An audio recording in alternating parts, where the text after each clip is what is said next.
Hello,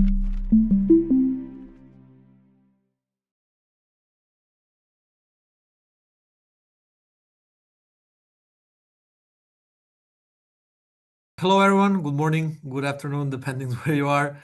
My name is Stefan Milovic, and I am pleased to welcome you to the webinar of Energy's Journal called Innovations in Thermal Energy Processes and Management. Thank you so much for taking your time to attend this webinar. Firstly, I would like just to introduce MDPI and Energy's Journal briefly, and then I will move on to our chair and speakers. So, MDPI is a pioneer in scholarly open access publishing. We supported the academic community since 1996. We're based in Basel, in Switzerland, and our mission is to foster an open scientific exchange in all forms across all our disciplines. Our 472 diverse and open access journals, including 463 peer-reviewed journals and 9 conference journals, are supported by more than 295,000 academic experts who share our mission, values, and commitment to providing high-quality service for our authors. And we serve scholars from around the world to ensure the latest research is freely available and all content is distributed under a Creative Commons Attribution license. About the journal, so Energy's Journal is a peer-reviewed open access journal published semi-monthly online by MDPI. Energy's publishes papers on scientific research, technology development, engineering policy, and management studies related to the general field of energy, from technological problems in energy supply, conversion, dispatch, and final use to the thermodynamics of the physical and chemical processes behind such technologies. So this is our program for today's webinar. Our chair will give a brief introduction and present all of the speakers. There will also be a Q&A after after the presentations, and after that there will be a closing of the webinar. If you have any questions, you can put them in the Q&A box, and please also enter the name of the speaker or the chair to whom you are asking the question, so they will know who needs to answer it.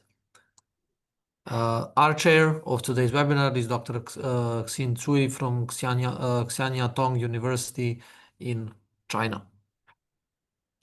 Okay, that will be all from my side.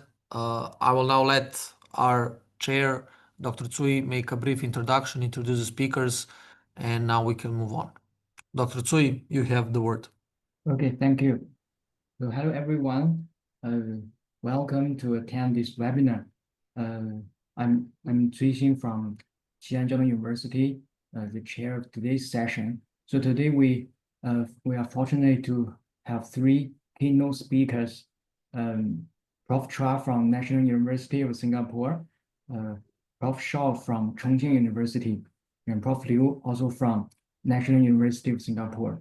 So this webinar explores how advances in materials, system integration, and smart control are improving the thermal performance of next generation technologies.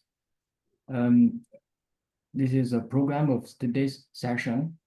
First, we have Prof. Chua, a renowned expert in renewable energy system and heat recovery system.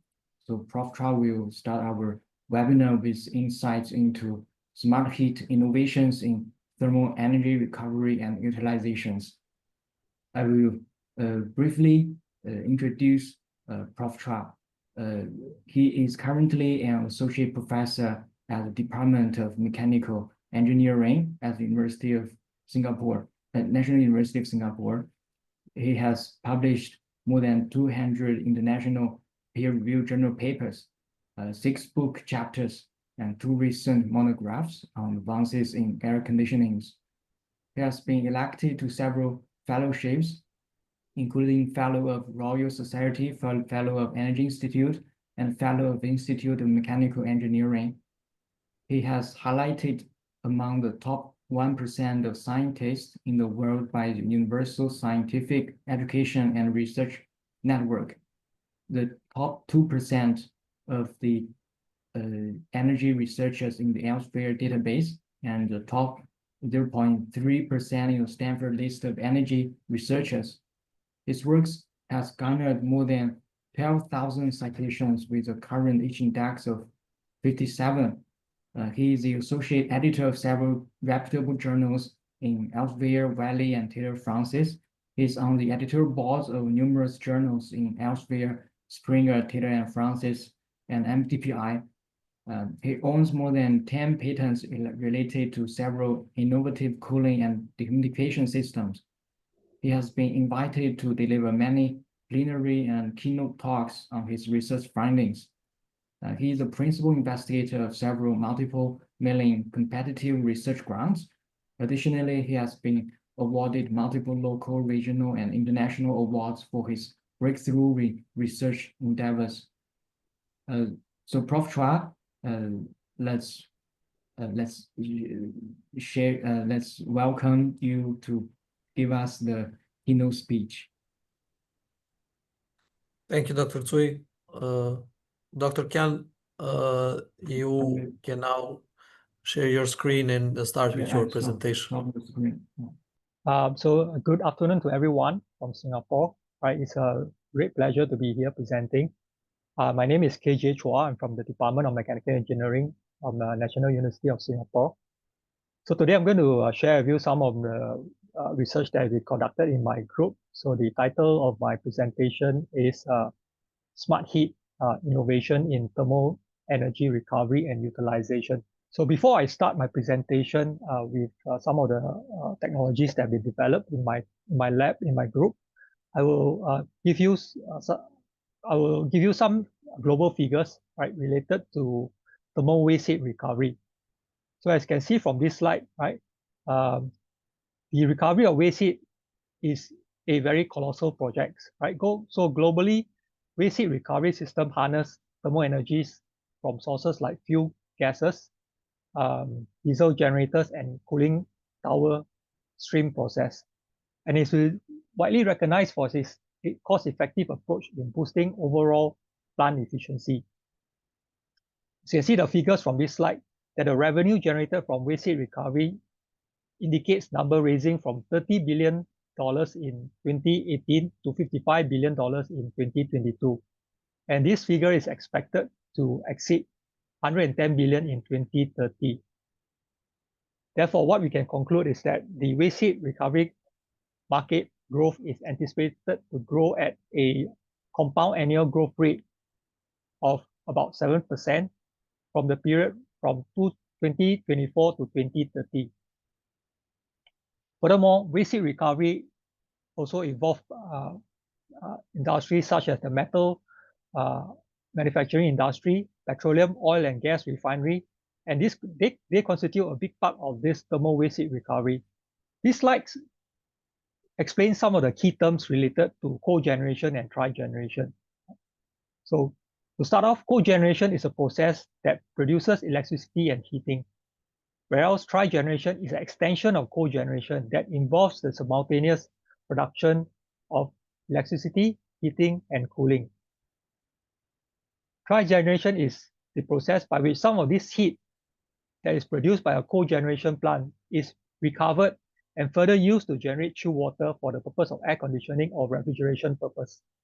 In the subsequent slides, I'm going to present to you a unique thermal energy system that has been developed in my group, and we have designed this so that this system is capable of delivering multiple utilities through a smart temperature cascading method. The utilities that I'm referring to for this process includes electricity, hot water or steam, chill water, cooling chill water for air conditioning purpose, portable distilled water, and cool and dry air for the purpose of direct air conditioning. So this first system that I would like to narrate is a high temperature system, which we recover the thermal energy to produce useful utilities in a temperature cascading manner. So here shows a schematic of the entire smart thermal cascaded multi-generation utility system. So we start off by using natural gas as the main fuel that's injected to a microturbine to produce electricity. The generated fuel gas from the microturbine, which has a temperature about 250 to 300 degrees C, is employed in a boiler to generate either steam or hot water through an economizer. The generated hot water, which is about 90 degrees C, is then injected to a two-stage absorption chiller to generate chill water at 5 to 7 degrees. Okay, the hot water that exits the absorption chiller, which we will term as the AB chiller, is about 70 degrees to 75 degrees, is then injected to a multi-bed, in this case a 4-bed, 2-evaporator adsorption chiller, AD chiller. Right? So please take note of the differentiation between the AB and the AD chiller. So 2 of the AD chiller beds is capable of producing chill water at 5 to 7 degrees, right? Whereas the other 2 beds of the chill water, the AD absorption chiller is capable of producing chill water at 13 to 15 degrees. And this is sufficiently good to be used for radiant cooling. So the exit of the chill of the water after the AD chiller is about 50 degrees C and is suitable to be used for desiccant regeneration. In this case, for drying of the air for air conditioning purpose and to remove the moisture from this desiccant during the desorption phase, right? For the purpose of, again, I mentioned air dehumidification.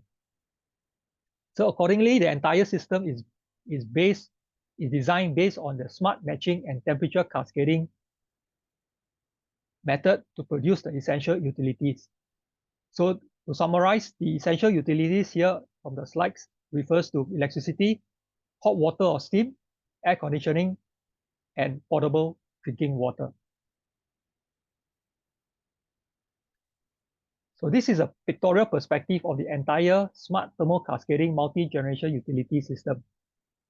Right. Additionally, we also have incorporated further air conditioning technologies such as the membrane dehumidification modules and the dew point evaporative cooling units to produce cool and dry air for the purpose of direct air conditioning.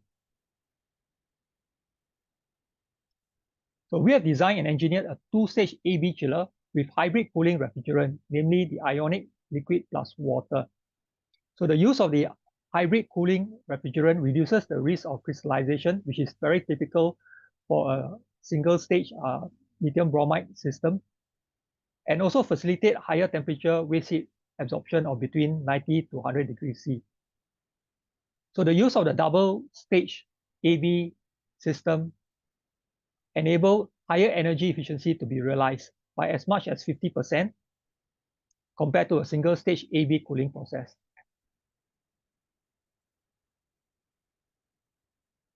Next, we talk about the 4-bed, the multi-bed, which in this case is the 4-bed 2-evaporator adsorption chiller, which comprises of 2 evaporator, 1 condenser, and 4 vapor beds.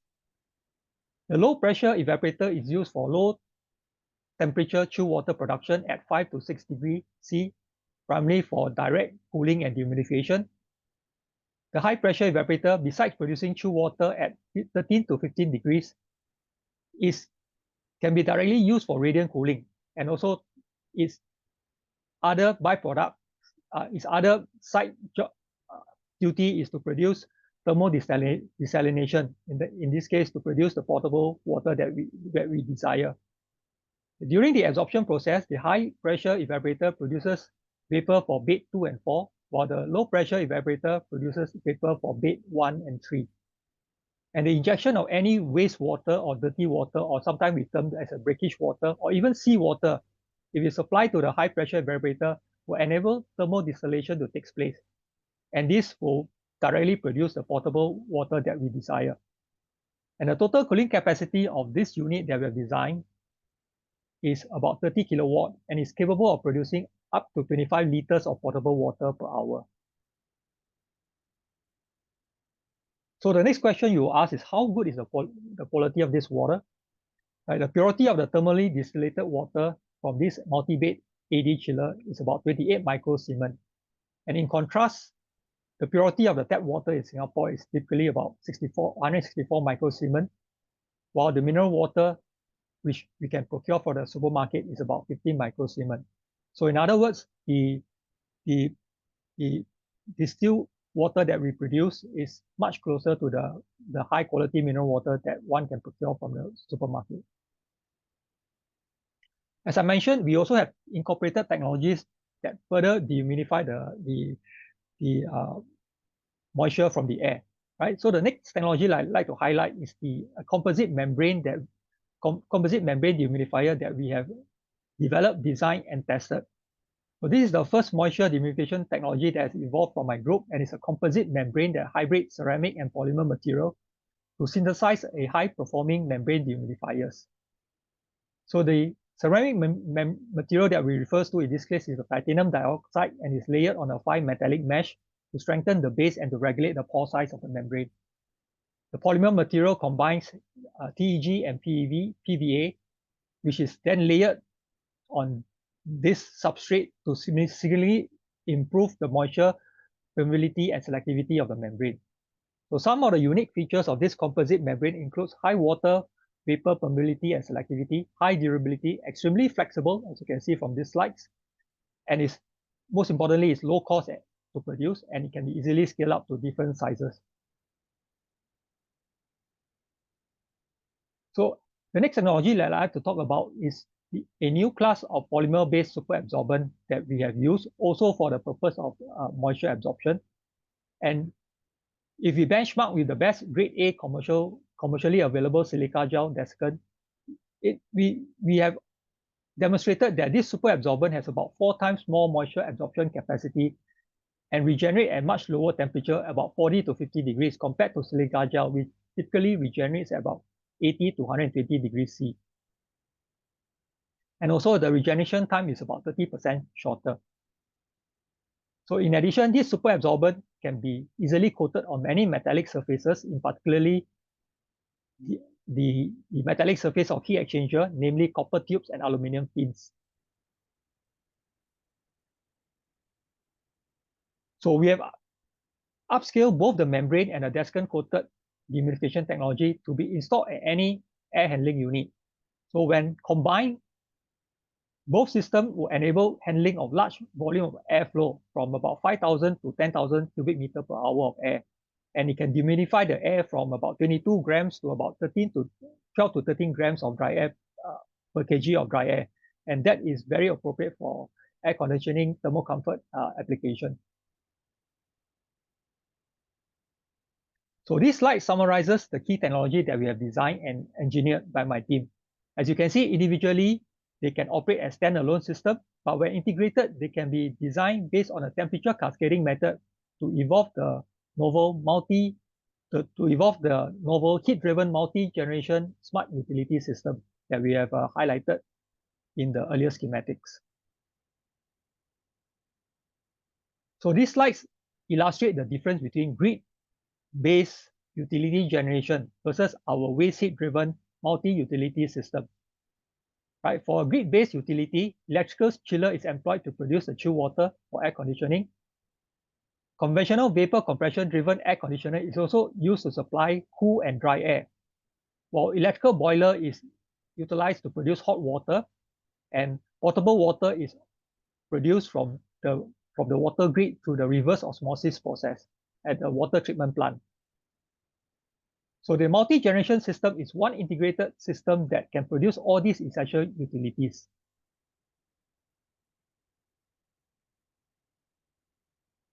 These slides compiles the actual energy flow data from our system.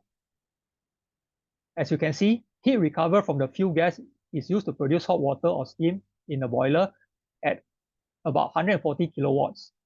This is then converted to domestic hot water at 31 kilowatts. 18 kilowatts of chill water at the AB chiller is produced. 18 kilowatt of chill water at the AD chiller is produced. And 65 kilowatt of cool and dry air for direct air conditioning application.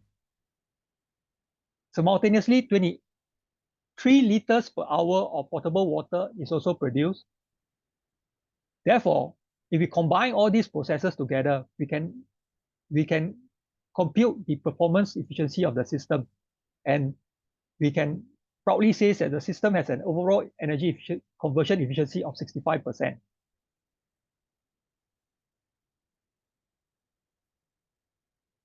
So now we move on to a second system. So we have covered a hot system to produce the essential utilities.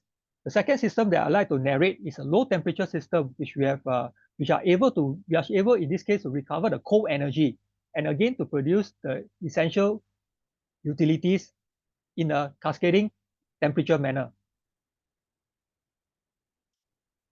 So this slide depicts the key advantages of investing in coal thermal energy recovery system, and they include improved energy efficiency, reduced energy use, and lower operating costs. Financial incentives and environmental benefits make this coal energy recovery technologies an attractive options for organizations that are very key on focusing on sustainability that offers both cost savings and environmental well-being.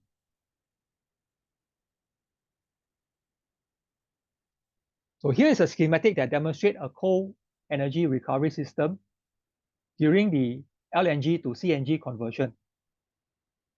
So the low temperature coal energy during the conversion of the LNG and to CNG process spans 150 to minus 160 degrees is first stored in a low temperature phase change material for snow release to feed to a district cooling plant to generate chill water.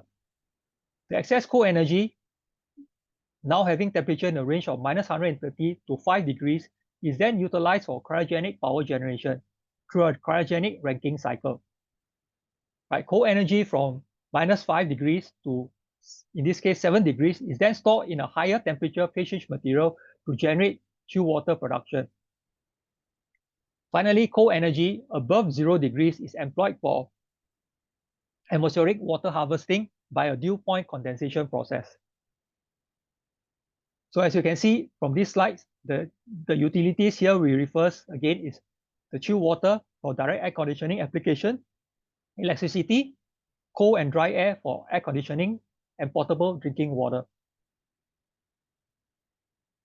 So this schematic highlights the entire temperature cascading process on how the coal energy is utilized to store in coal energy temperature phase change material and to generate power by the cryogenic ranking cycle to produce chill water production and for harvesting of potable water from humid atmospheric conditions. As highlighted earlier, the system employs two types of phase change material. Right? Phase change material one is a eutectic inorganic phase change material and is used for ultra-low cold temperature energy storage. Whereas phase change material two is a paraffin wax-based phase change material. It's designed to produce chill water from 6 to 8 degrees centigrade. The employment of these two types of phase change material facilitates the temperature cascading thermal energy flow.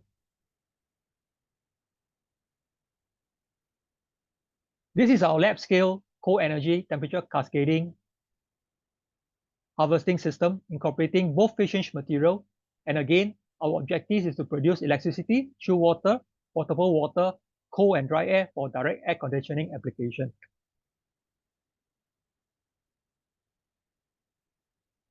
So this slide conveys two key observations from our coal energy recovery system. Firstly, the coal energy stored in a phase change material depletes over time, right? However, large quantity of other utilities are produced, including chill water and potable water. And most importantly, it is observed that approximately about 84% of average coal energy can be recovered under all the test conditions that we have operated. And these numbers are obtained during steady state conditions. So the large scale LNG to CNG coal energy recovery system has been now installed at a local district cooling plant in Singapore.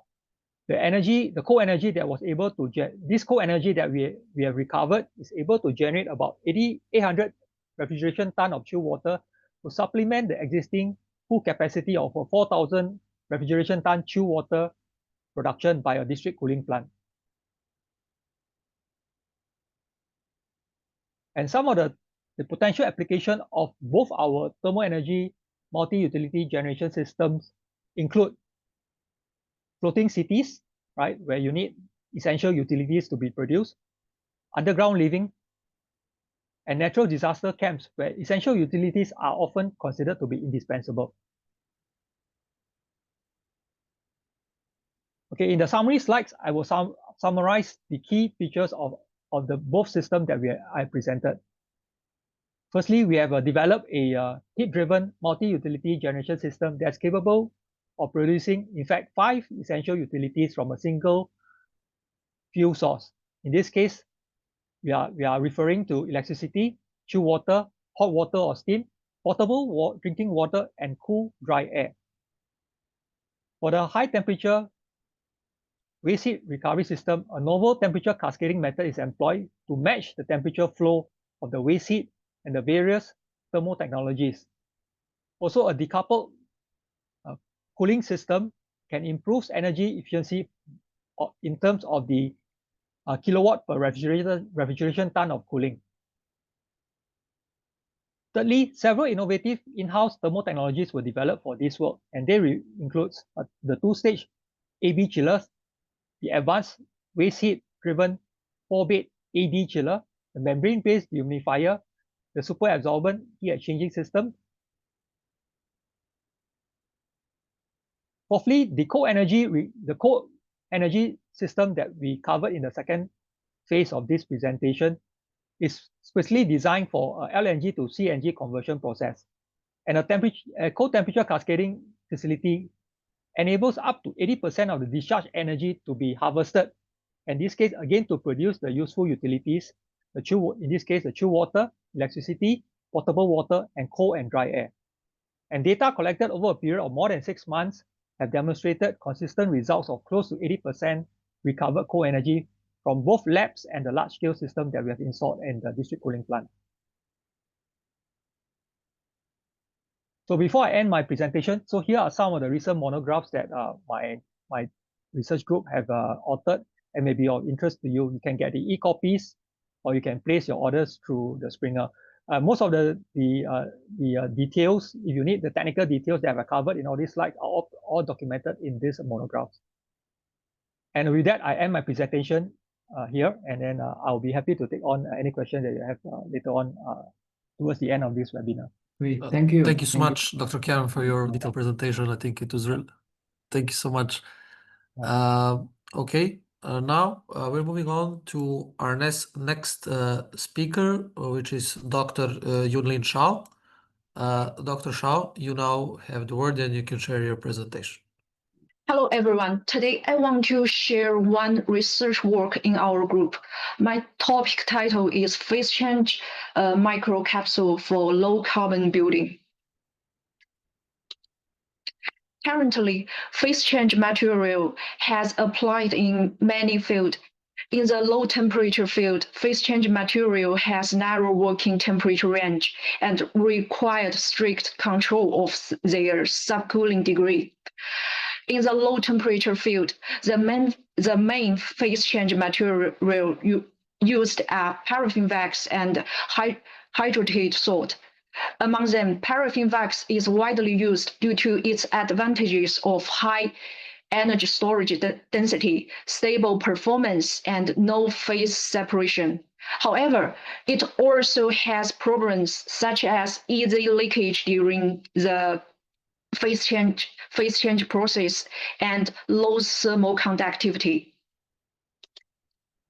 So in order to prevent the leakage of the phase change materials, preparing them into microcapsule can effectively prevent leakage.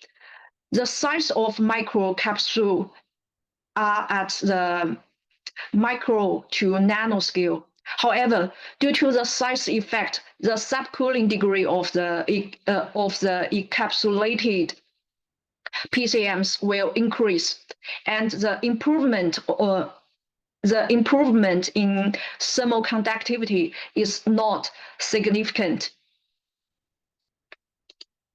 Therefore, in order to reduce the subcooling degree of MEPCM, adding nucleating agent to the phase change core material can effectively prevent its supercooling.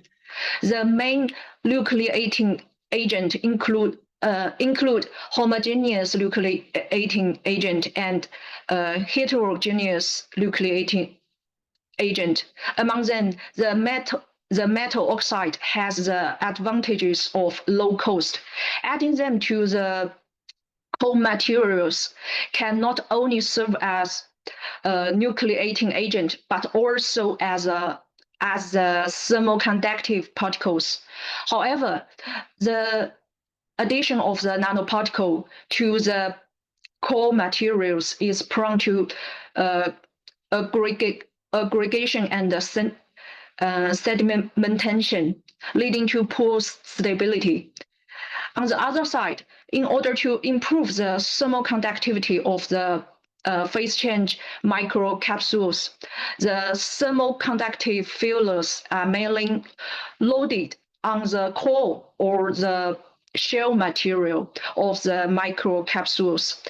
Current research results show that adding thermoconductive materials to the core and shell materials has a limited effect on improving the thermoconductivity of phase change microcapsules. Therefore, this work strengthens the stability, the heat transfer, and storage characteristic of the phase change microcapsule from two aspects. One is a lipophilic modification on the nanoparticles. Another is loading amphiphilic thermoconductive fillers on the shell material. In the experimental research, there are 3 parts in total. First, different modifiers are used to perform lipophilic modification on the nanoparticles to prepare modified nanoparticles, and add these modified nanoparticles into paraffin wax to prepare NEPCMs. Second, taking NEPCMs as the core materials, the phase change microcapsule are prepared by the soil gel method. During the preparation process, the amphiphilicity of the graphene oxide is utilized to enable its self-assembly onto the shell layer of the phase change microcapsules. It's hoped that the GO can penetrate the shell layer to directly connect the core materials with outside. Finally, we will added this microcapsule into the water to form a latent heat functional fluid. So in the first step, we should determine the ratio of binary alkanes and screen the nanoparticles. When the ratio of hexadecan to tetradecan is 7:3, it's best matches the target temperature range of 5 to 12 degrees C. So we choose this binary alkane as core materials. And we also have added 5 types of nanoparticles into these core materials. And we find that nano aluminum oxide have the slowest sedimentation rate, demonstrating excellent original suspension stability. So we have select the nano aluminum oxide as a nucleating agent. In order to improve the stability of the nanoparticle, we need to determine the optimal modification method. So we can see from the 2 graphs on the left, when the modifier is oleic acid and the modification ratio is 3:1, the modified nano aluminum oxide exhibits the best stability in the core materials.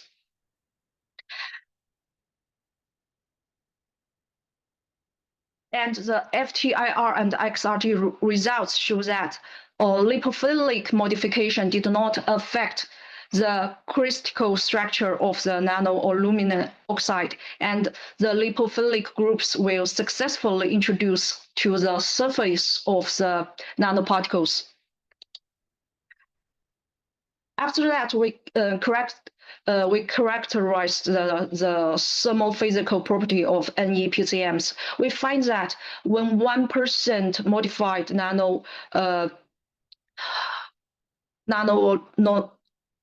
aluminum oxide is added, the NEPCM retain 98.7% of enthalpy value, which is only 0.3% lower than the theoretical value. We also make a comparison with our results and others. The latent heat we retain is at a relatively high level.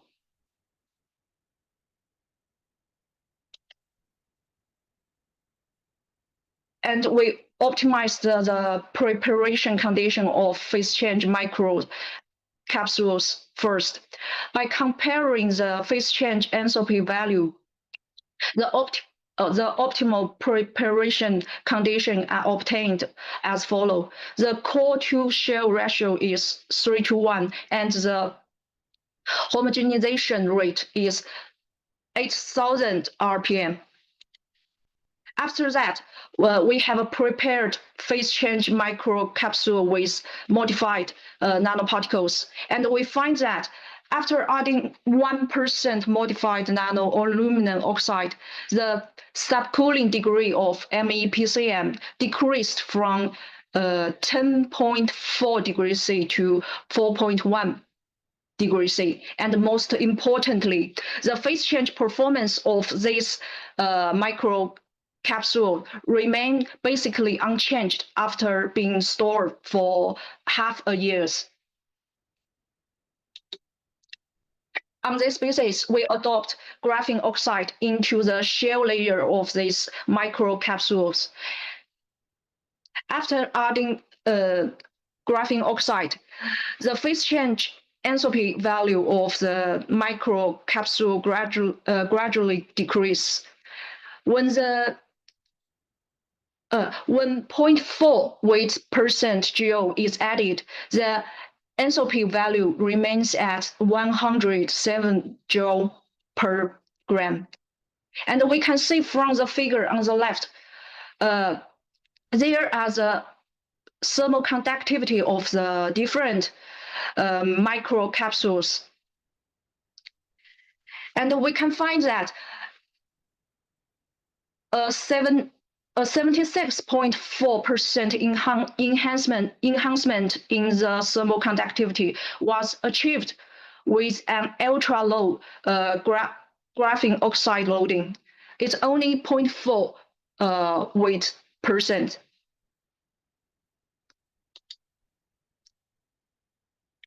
In order to prove that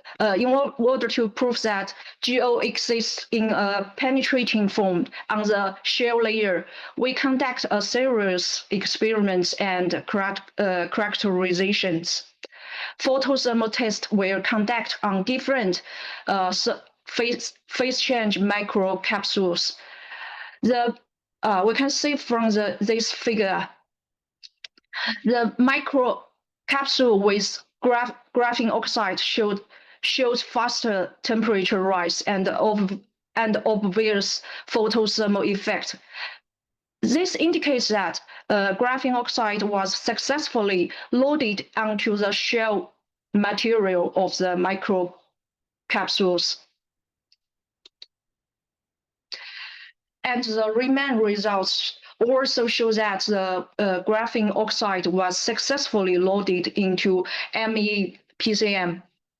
And the SEM results show that the particle size of MEPCM is approximately 400 to 500 nanometer before and after loading GO. And the core material is well encapsulated in the shell. Most importantly, we can see from the TEM figure that GO penetrates the shell material of MEPCM. We can see these two red circle. That is to say, a thermoconductive pathway was successfully constructed in the shell of MEPCM. We also have done TG experiment and leakage test. The weight loss curve of different phase change microcapsule tends to be consistent. And the leakage rate of different microcapsule are all within 5%. And the addition of the gel does not affect their encapsulation performance.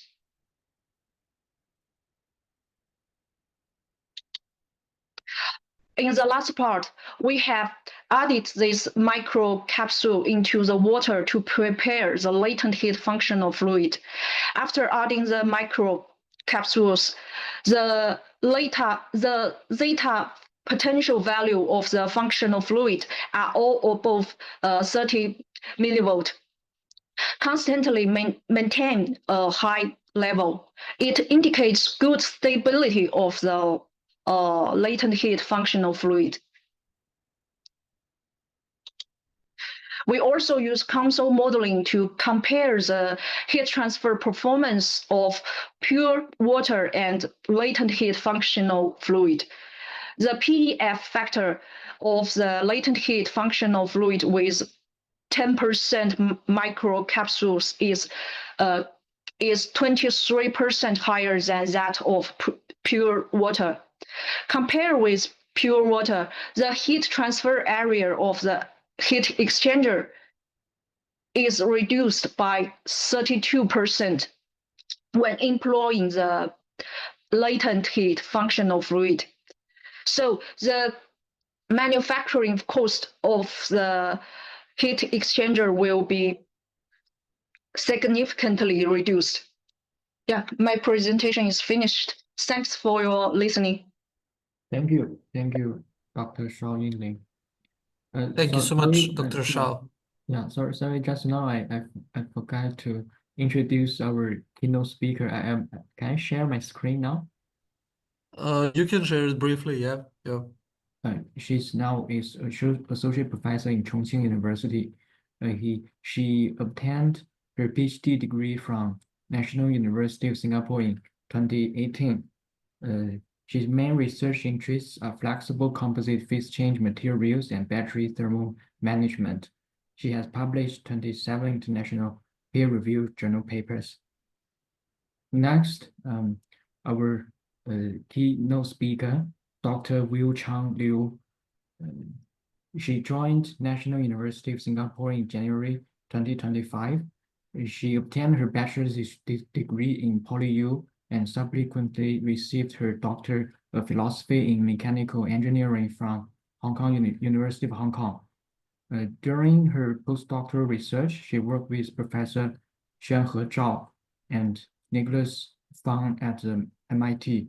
Dr. Liu has dedicated to the development of intelligent soft materials and innovative green energy devices, focusing on applications in energy harvesting, energy saving, and water harvesting. She has published 22 academic papers in international renowned journals such as True Energy and Environmental Science, Nature Communications, and Energy, etc. The topic of the keynote speech is broadband thermal management using thermal responsive polymer composite films. Let's welcome Prof. Liu. Hello, everyone. I'm very pleased to have this opportunity to introduce my work regarding the broadband thermal management using smart cooling film. This is the outline of my presentation today. It includes 4 parts. I will give a brief introduction to the energy the challenge regarding to the building energy and the key problem of the window. And second, I will discuss our previous efforts to solve this problem by developing thermochromic smart window using hydrogen particle. And third part, I will discuss our very recent work regarding to the flexible smart cooling film, and I will give a very brief summary at the end of this presentation. Okay, this diagram shows the energy consumption in HVAC system. Based on the US energy consumption, we can see the building consume about the 40% of the total energy. And you can see the HVAC system consume the other 40% of the energy, which means HVAC system consume about 16% of the total energy is quite a substantial number. And the window is always or often regarded as the least energy efficient device for the building because the solar heat gain caused by the static window generally result in the extra HVAC cost. So to address this problem, the smart window was developed or designed. This schematic indicates how the smart window works. At a low temperature, it allows the solar irradiance to go through the window. It can it provides the visual need and also heat up the room. At a temperature higher than a threshold, for example, 32 degrees Celsius, the window smartly changes from the transparent to opaque, can be dark or can be white, to block the solar irradiance. Therefore, it can cool or reduce the temperature for indoor and allows better thermal comfort. And in the market, there are three types of smart windows. Some of them have been commercialized. And you can see the first is the electrochromic smart window. It is made of the metal oxide nanocrystals. It requires the electricity input to trigger the phase transition of such nanocrystals. And the second type is based on the liquid crystal, and they are made of the dispersed polymers. The previous two types of smart windows are the active system, which requires electricity for trigger such phase transition. And the last one is thermochromic smart window. It's often based on the magnetic oxide phase transition material and some thermal responsive hydrogen material. This technology is completely passive. So it's energy-wise, it can be easily adapted for the building windows compared with the previous two. And today, I will focus on our development of thermochromic smart window.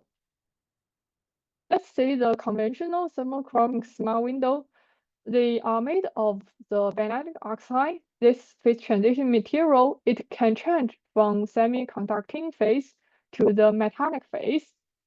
You can see its phase transition is about 68 degrees Celsius. So this is it's common with one major disadvantage, that is very high phase transition temperature. It's very hard for the sunlight to directly trigger such phase transition. The mechanism for such light management is based on the modulation in near-infrared light, because this metallic phase can absorb such near-infrared light of its phase transition. Here I summarize some challenges associated with the classical magnetic oxide smart window. It has a low luminescent transmittance. This is undesirable because even at a low temperature, it blocks light. It reduces the, it kind of affects the visual needs. And based on its mechanism associated with the near-infrared absorption, it generally has a low solar modulation, about only 10%. And the last challenge is what I have mentioned, that is very high phase transition temperature. And as far as I know, for some vanadium oxide-based smart window, it even has a phase transition temperature above 90 degrees Celsius to enable to increase this solar modulation. So there are some trade-off between those parameters, but overall it's far from optimal for the thermochromic smart window. Okay, now let's review the spectrum of the solar spectrum. You can see the visible light and the near-infrared light account for the 44% and the 53% of the solar energy. That means if we want to achieve the maximize the thermal management, we want the spectrum control or the management to cover both the visible light and the near-infrared light.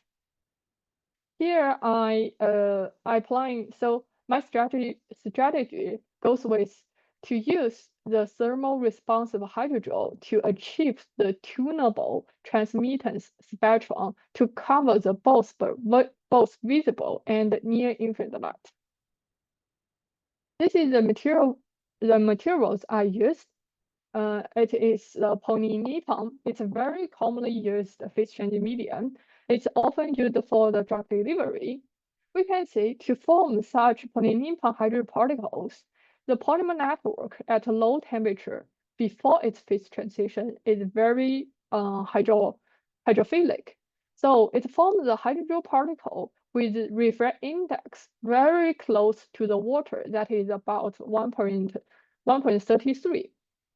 After its phase transition at about 32 to 35 degrees Celsius, this is a very ideal phase transition temperature, which can easily triggered by solar light. And after its phase transition, the polymer network within the hydroparticle becomes hydrophobic. Therefore, it forms a very dense core inside, and generating such cold shell structure. The inside core has a refract index much higher than the surrounding water, so the light scattering can occur at this interface.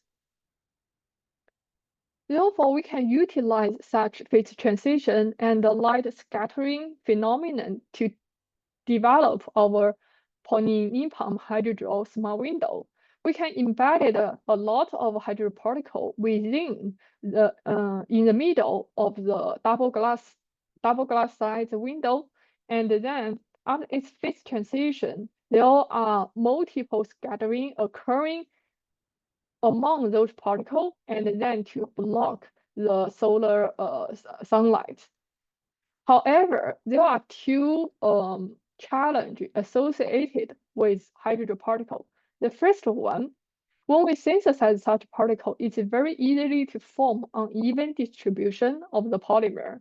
So even at the low temperature, before its phase transition, it scatters the visible light. The result goes that we can measure the very low luminescence transmittance. This is what we do not want. By modifying the synthesizing method from the batch synthesizer to the continuous feeding method, we can easily and then modify the surface or the pattern. We can fabricate such homogeneous hydrogel nanoparticles. You can see the very even distribution of the polymer within such particle. So at a low temperature, it can allow the transmission of both visible light and near infrared light. The transmittance can up to 90%. Here, the second challenge is associated with the particle size, because for such hydroparticle with a size about 100 nanometers, it's governed by the Mia scattering. The mechanism is governed by the Mia scattering. So the scattering efficiency and the affected wavelengths are highly related to the size parameter. We can see for example, 500 nanometer particle size, It has a size parameter comparable to the wavelength of visible light. Therefore, after its phase transition, it can only respond to the visible light. It cannot tune or cannot modulate any of the near-infrared light with a longer wavelength. Here, we added the second polymer, that is AEMA here, because it has a positive charge, which modifies the surface of the polynippon hydrogen particle with negative charge. And to change the equilibrium states of such hydrogen particle, then eventually we can fabricate such a homogeneous hydrogel microparticle. It not only gives very high transmittance at a low temperature, after its phase transition, it has the size parameter comparable to the wavelength of near-infrared light. So it can effectively block the visible light and the near-infrared light. Okay, both based on such design, we fabricate the smart window. You can see at the low temperature, for example, the 22 or 25 degrees Celsius, it shows very high luminescence transparency to enable the visual needs.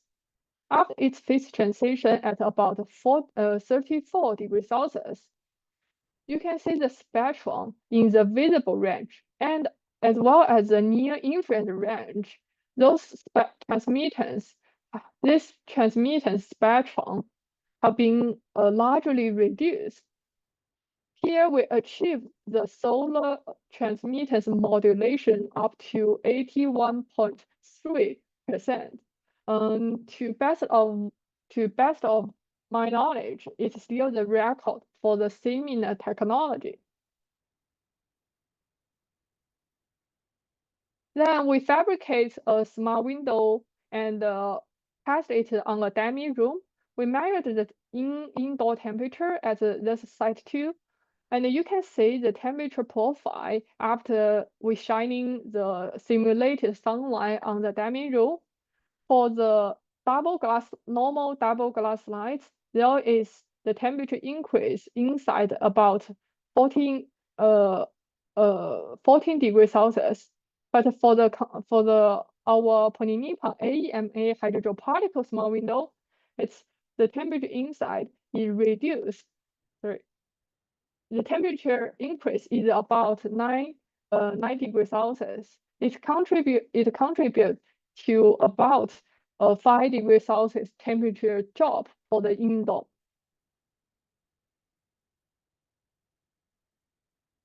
This is our previous work, but actually after half and 1 year, we noticed several disadvantages due to the particles. For example, like I said, there are water and hydrogel particle, right?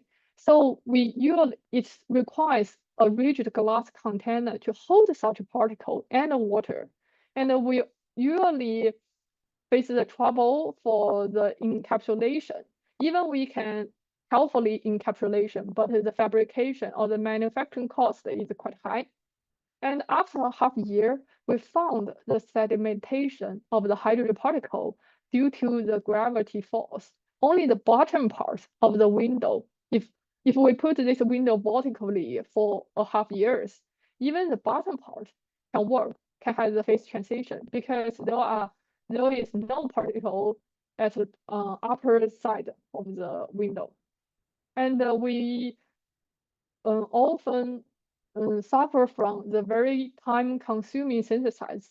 Take a few hours for the particle synthesis and then another few hours for the particle centrifuge and a very difficult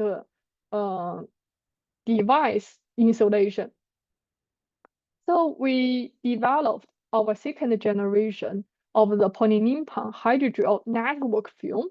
Thanks to this network film, the film structure, it gives the structure integrity. We can easily fabricate a film. It's flexible and even stretchable. You can see here we fabricate a flexible smart cooling film. This is a hydrogel we have, and we can change any transparent flexible film as a substrate and cover with a plastic film for preventing dehydration. And we can even mold it hydrogel film into any structure, like here we demonstrate a cubic. So it also conforms to different geometry. This gives flexibility for its application.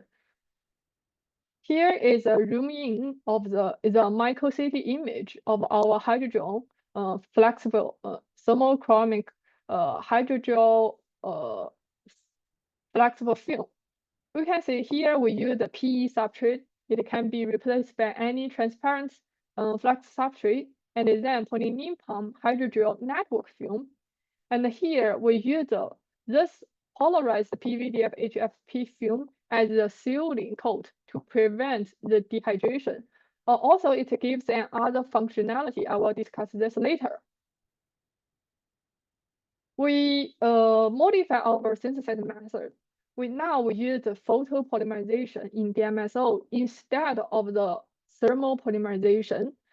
With this change, the fabrication is speed up quite a lot, from 10 hours to just a few minutes to fabricate a film.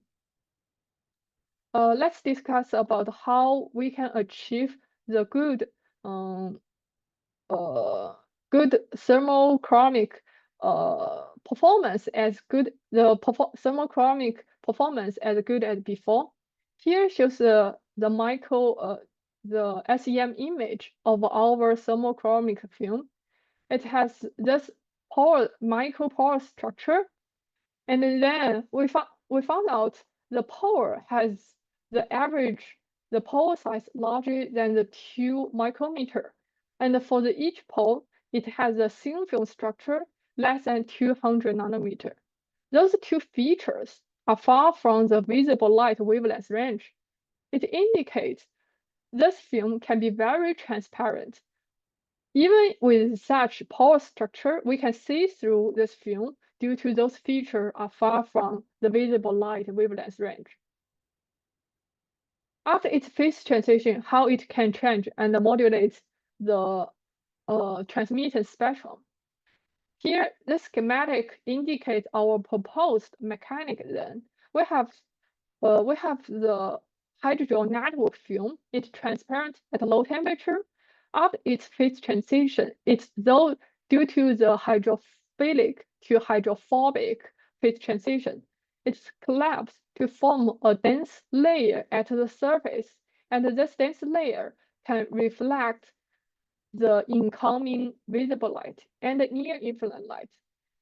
Here, the right-hand side shows two photos. The one is before the phase transition, and the other is after its phase transition. We also measured the angular reflection. We can see for the both visible light at wavelengths about 500 nanometer and near infrared light above 1 micrometer, there is a strong angular reflection can be observed after the phase transition. We also conducted the simulation to validify our hypothesis. You can see for the hydrogel network with a high water content, there is no electromagnetic wave you can see. But after its phase transition to form a compact layer, when the network collapsed to form the dense layer at the surface, you can see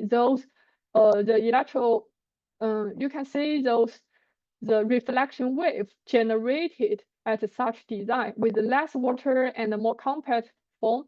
This model can kind of justify our proposed mechanism. Okay, here, based on this hydrogel network film design, we achieve the optical performance, the thermochromic performance as good as before. We obtain both the light modulation at visible light as well as near infrared light what else I can do? I can further extend the light measurement to the thermal measurement in the near infrared light, near infrared wavelength range. Because benefit from this thin film structure, we can easily use play with this shielding coat insulating layer here. So we design and fabricate this polarized PVDF HFP film. It's different from the conventional or classical PVDF HFP film, which generally is opaque because the crystalline of the PVDF HFP film. Here we develop the polarized PVDF HFP film. You can see from this photo, it's quite transparent by reducing the crystallization within the film. As a sealing coat, of course, it needed to be prevent our hydrogel from dehydration. You can see after 50 days, the weight remain, there is only less than 10% of the weight change of the hydrogel film. Of course, it can be further improved by change the thickness of the sealing, our sealing film. Also, we measured the spectrum of the polarized PVDF HFP film. You can see at this 8 to 13 micrometer, that is atmospheric transmission window. Its emissivity is close to the 1 at a thickness of 10 micrometer. So it's indicate a strong passive radiative cooling to further contribute to our cooling power. Here comes our result. We fabricate this film, and we can here you can see the transmission spectrum at a low temperature. It shows the transmittance higher than 80% at a low temperature. After its transition, you can see for both visible light and near infrared light, there is a significant reduction. And for the ATW, that is atmospheric transmission window, it shows the emissivity about 1 to generate the passive radiative cooling. Also, we measured our cooling power in a dining room and measured the indoor temperature by applying our smart window films here. By only using the polyimide network hydrogel film, it contributes to the temperature drop about 1.2 to 4.6 degrees Celsius. By applying the polyimide hydrogel and the passive radiative cooling film together, it gives additional 1 degree Celsius temperature drop up to 5.1 degrees Celsius. We developed the flexible film, and to demonstrate it in a toy Tesla trunk, you can see it can easily conform to this concave structure and install easily on any types of the geometries. Its phase transition can easily be triggered on the sunlight for several minutes. It changes from the transparent to this shiny surface to reflect the light. Okay, that's pretty much all I want to share. And let me give you a very brief summary for our work regarding to the thermochromic smart window. Our mechanism is based on the dynamically matching the Rivet index of the hydrogel to the surrounding medium. We fabricate the two models. The one is particle, the other is network structure to achieve this. And we found out the light modulation and the thermal measurements and their effectiveness are governed by the size or the design of the nano microstructure. And we can combine both the light measurement in the solar spectrum and further extend the thermal measurement in the mid-infrared range. And we developed a new fabrication protocol, which shows better scalability, stability, and practicity, as well as it can be used for the more broad working scenario. That's all. Thank you for your listening. I'm very happy to take any question you may have. Thank you. Thank you so much, Dr. Liu, for your detailed presentation. Okay, now that all our speakers have finished their presentation, we will now move to the Q&A. I see that there are four questions in the chat box. Sorry, in the Q&A box, and we also have one question in the chat box, which is intended for Dr. Liu. So we can start from that question, and then move over to the Q&A box. Dr. Liu, you can open the chat and you'll see there's a question for you. You mean the one regarding what are the methods for generating a hybrid thermal solar conversion system? No, that is in the Q&A box. When you open chat, there's a question for you. Next to the participants, there's a icon that says chat. Okay, give me a second. How about the stability and the lifetime performance of the developed smart cooling film? Will the material degrade under high temperature for a long time? Is the material ready for the massive production and application? Okay, thank you for your question. For the stability, there are two considerations. One is the mechanical stability, because that is hydrogel, and the other is the material, the intrinsic stability of the material that is related to the degradation exposing to the sunlight. For the first one, because that is a soft hydrogel, we tested with a tensile tile, and it can be pressed, can be stretched. So we believe if you do not cut it, I think it gives a very good mechanical stability that enables the flexible device. But for the material degradation, what we measured now is only like about 1,000 cycles. That means the 1 cycle per day. So this can be converted to about 3 years usage, right? So far we can have the stability about 3-year use such smart such films, and with only about less than 10% performance decay in the normal use conditions. The material, well, is the material ready for the massive? Once after we change our sensor method from thermal polymerization to the photopolymerization, it's very easy for us to fabricate such film. So we believe it's ready for the massive production. And how we control the performance and the scale of the film, it really depends how large the UV oven you have.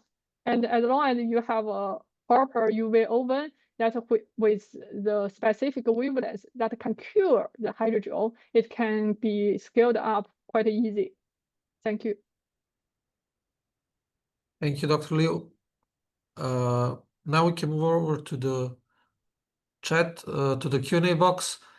We have questions for Dr. Yunlin Shao. So, Dr. Yunlin, if you can open the Q&A box, there are some questions for you there. I can't find the question. Bottom of your screen, you have a Q&A icon, and when you click there, you have questions that are asked for you. Okay, I see.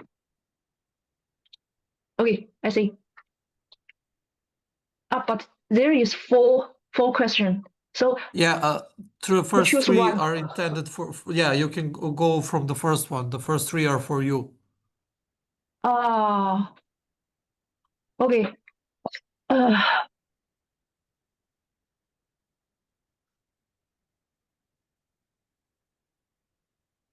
Creating. I think I can. I choose the second question. What's I think it's depends on which factor you think is most important. If you want to improve the photothermal conversion performance a lot, I think you can choose. You should choose carbon-based nanoparticles. If you need to consider the price, maybe you should choose the metallic and oxide nanoparticles.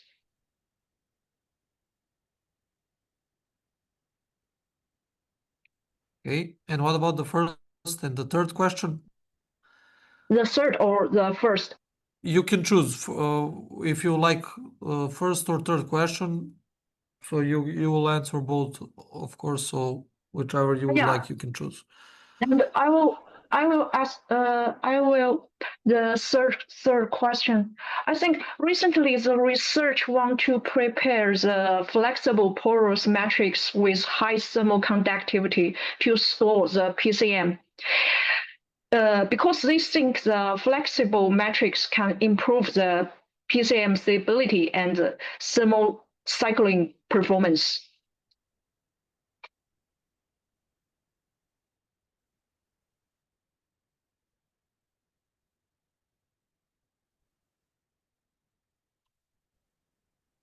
Okay. Okay. And the first question. First question. First question is for to the manufacturing, but I think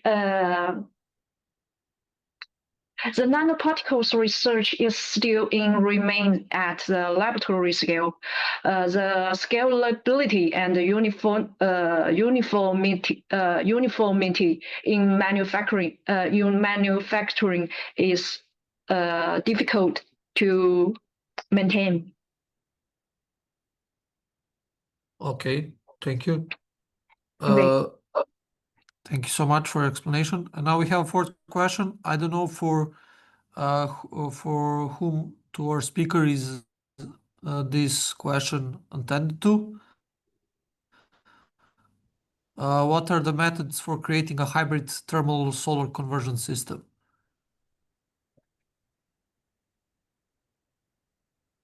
I don't know for which speaker is that intended.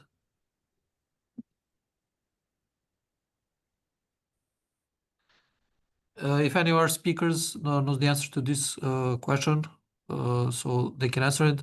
In the meantime, there's a question for Dr. Kian. Dr. Kian, you can read the last question in the Q&A box and you can answer it.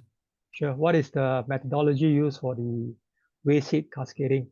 Okay, so you have to match the temperature input of each of the thermal devices that you are using.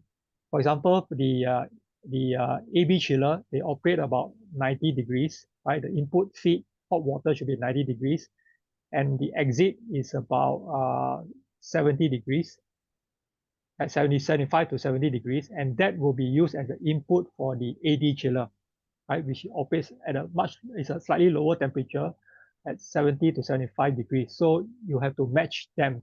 And then the exit temperature for the AD chiller, the multi-bed AD chiller, is about 50 degrees. And that temperature, you can use it for the Tescan regeneration, the superabsorbent regeneration.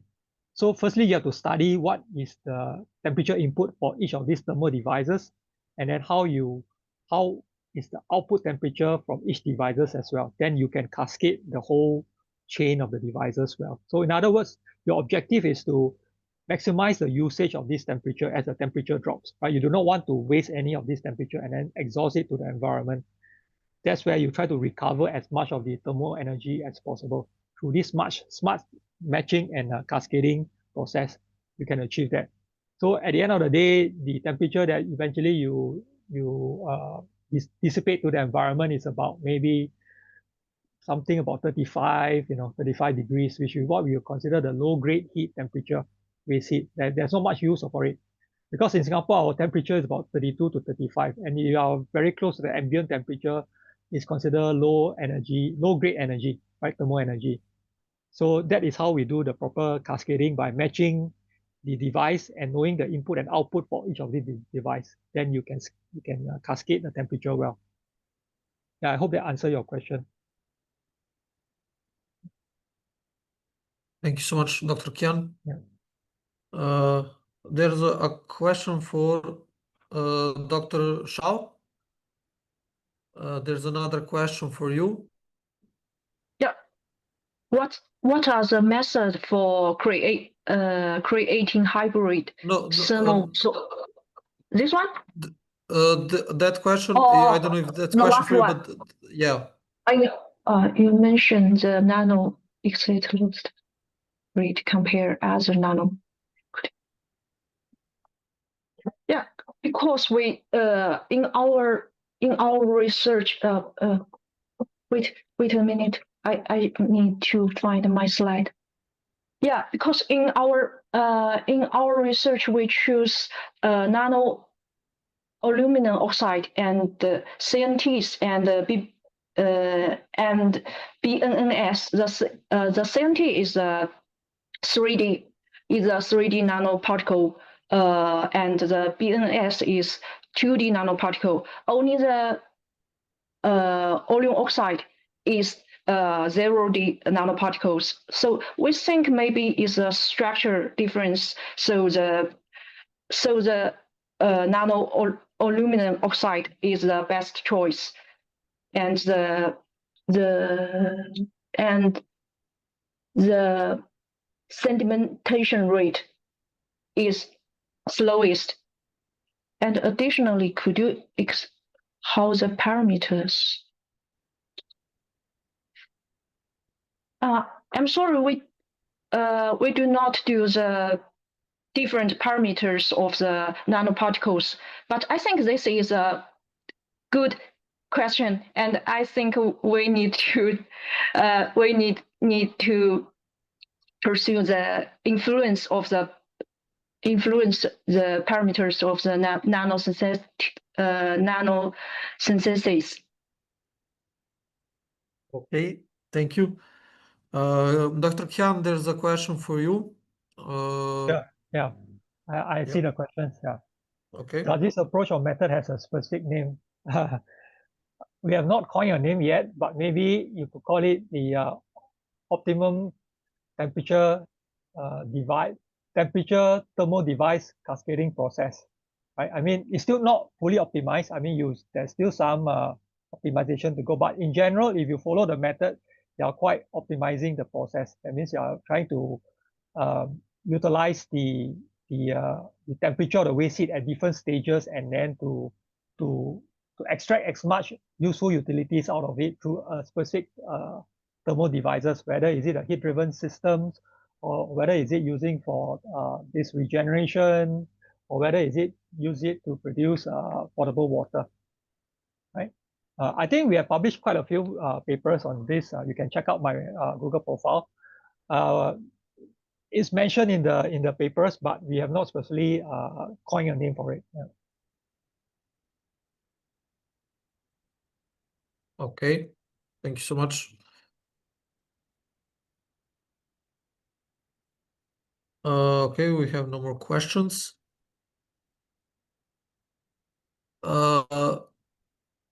If that's all the questions, I'll now leave the word to our chair, Dr. Tsui, to close the webinar. Sure, sure. Thank you for all the presentations. I see there the question, what are the methods for creating hybrid thermal solar conversion system? Maybe perhaps Prof. Chua or Prof. Liu may answer this question for our audience.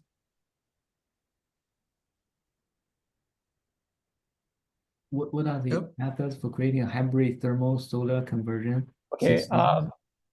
Okay, maybe I can answer from my perspective is that I don't specifically work on solar system, but I mean solar generally for electricity conversion, the efficiency is not high. I mean, it's linger about 20 over. Now people are saying that it can go up to 25% or even a bit more, right? But for heat conversion, I think probably is slightly better, right?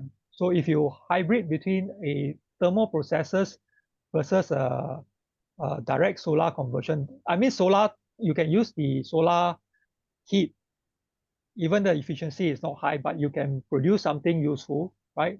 Through a thermal system or thermal process, then it's considered you have delivered something useful, something impactful, right? But if not, right, that whatever solar heat you are not tap it, it's all just it's not just released to the environment, it's not used. So in other words, I think there are various methods. For example, the system that we use, the AD chiller, I just give an example, the AD chiller that we devise or produce a multi-stage, we can easily get the heat from the solar system, right? The solar collector. I mean, we run the hot water through it. If it's concentrated solar collector, we can get the heat about 70 to 90 degrees, and that we can inject that hot fluid, the hot water into the AD system, and the AD system will produce you the chill water, because the AD system is basically a heat-driven device, right? So there's a possible method, right? So the irony is that you're using heat to create a cooling effect, right? So people ask, is it possible? Yeah, it has been demonstrated. That it's not irony, but in fact, it's a fact that you can do it, right? If the weather is hot, the hotter the weather is, you can produce more quality chill water for air conditioning purpose. So the idea is you want to use a heat which is readily available in the environment and to produce cooling for general application, buildings, industry cooling and so on. Right? So that there is a possible to hybrid thermal devices and solar processes to create something useful. Okay, thank you, Okay. Prof. Thank you, Thank Dr. you, Kian. Prof. Chua. Yeah.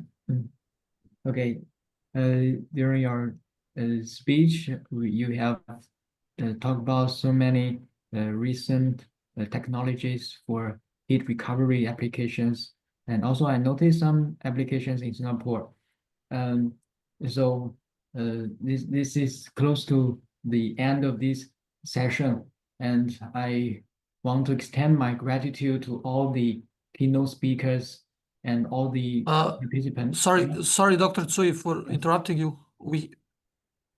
Sorry to interrupt you. We have another question in the Q&A box.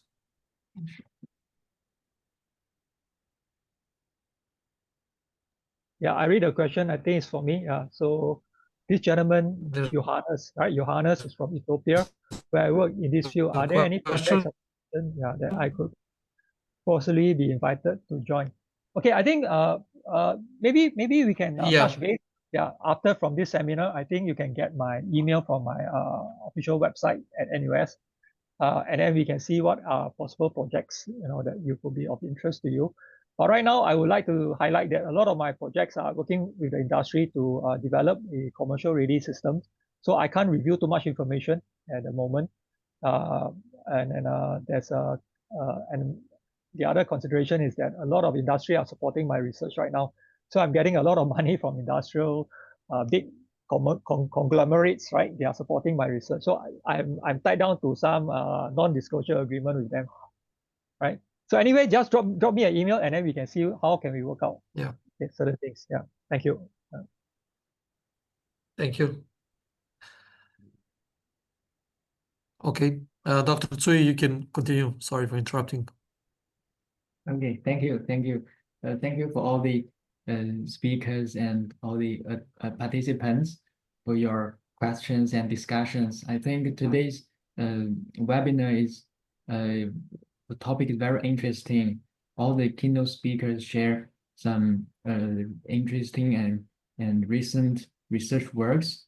Thank you for all the participants. I think this webinar today will enrich our understanding of the innovative landscape in thermal energy processes and management. Thank you, everyone, and thank you all the speakers. Have a nice day. Once again, thanks everyone for attending. Thank you. Also, please note, as a reminder, the recording of the webinar will be available on the link I added in the chat. For certificates of attendance, you can please access your dashboard on sciforum.net, and it can be found under the field My Certificates. I also added the link. So sharing your feedback is really important to us to improve our future webinars. So we very much appreciate if you could take a couple of minutes of filling out our satisfaction survey, which is also in the link in the chat box. Okay. Once again, thank you all for participating. Thanks to our chair and to our speakers. Enjoy the rest of your day, and for any questions, please feel free to contact me and our speakers. Yeah, thank you. Yeah. Thank you. Thank you so Bye. much. Bye.